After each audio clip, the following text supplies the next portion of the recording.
ಅಧ್ಯಕ್ಷರೇ, ಏನಿವತ್ತ ಸಚಿವರು ಉತ್ತರ ಕೊಟ್ಟಿದಾರ, ಅಲ್ಲಿ ಏನಾದ್ರು ಶಾಪ್ ಯಾವುದು ಕೂಡ ಇಲ್ಲ, ಅಲ್ಲಿ ಒಂದು ಮನೆ ಇದೆ ಸರ್. ಅವರು ಆ ಮನೆಯಲ್ಲೇ ಕೆಮಿಕಲ್ ಇಟ್ಟಿದಾರ ಅಂತ ಹೇಳ್ತಾ ಇದ್ದಾರೆ.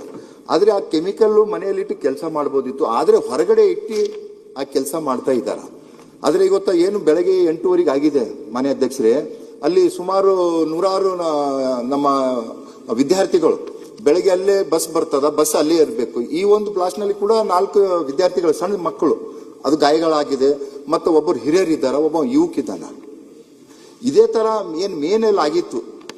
ಅವಾಗೆ ನಮ್ದು ಪೊಲೀಸ್ ಡಿಪಾರ್ಟ್ಮೆಂಟ್ ಇರೋದಕ್ಕೂ ತಾಲೂಕು ಆಡಳಿತ ಇದ್ರ ಬಗ್ಗೆ ಎಚ್ಚರ ವಹಿಸಿ ಕ್ರಮ ವಹಿಸ್ರ ಈ ತರ ಘಟನೆ ಆಗ್ತಾ ಇದ್ದಿಲ್ಲ.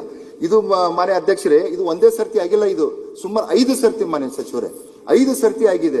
ಇದೇನು ಮೊನ್ನೆ 31/1/2026 ಆಗ್ತು. ಅದ್ರ ಡೇ ಬಿಫೋರ್ 2 ದಿವಸದಲ್ಲೇ ಶಬ್ದ ಆಗಿ ಅವು ಕೂಡ ತಹಸೀಲ್ದಾರ್ ಅವರು ಮತ್ತು PS ಅವರು ಜಾಗಕ್ಕೆ ಹೋಗಿ ಪರಿಶೀಲನೆ ಮಾಡ್ಕೊಂಡು ಬಂದಿದ್ದಾರೆ. ಅವಾಗ ಒಳ್ಳೆ ಪರಿಶೀಲನೆ ಮಾಡಿದ್ರೆ ಈ ತರ ಒಂದು ಘಟನೆ ಆಗ್ತಾ ಇದ್ದಿಲ್ಲ.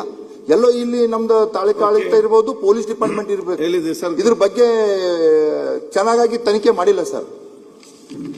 ಮನೆ ಅಧ್ಯಕ್ಷರೇ, ಅವರು ಅದು ಮನೆ ಅಂಗಡಿ ಏನಲ್ಲ, ಆದ್ರೆ ಮನೆ ಮುಂದೆನೆ ಅದು ತೊಳೆಯುವಾಗ, ಬೆಳಿಗ್ಗೆ ಎದ್ದು ತೊಳೆಯುವಾಗ ಅದನ್ನೆಲ್ಲ ಕ್ಲೀನ್ ಮಾಡುವಾಗ ಸಂದರ್ಭದಲ್ಲೇ ಆಗಿದೆ.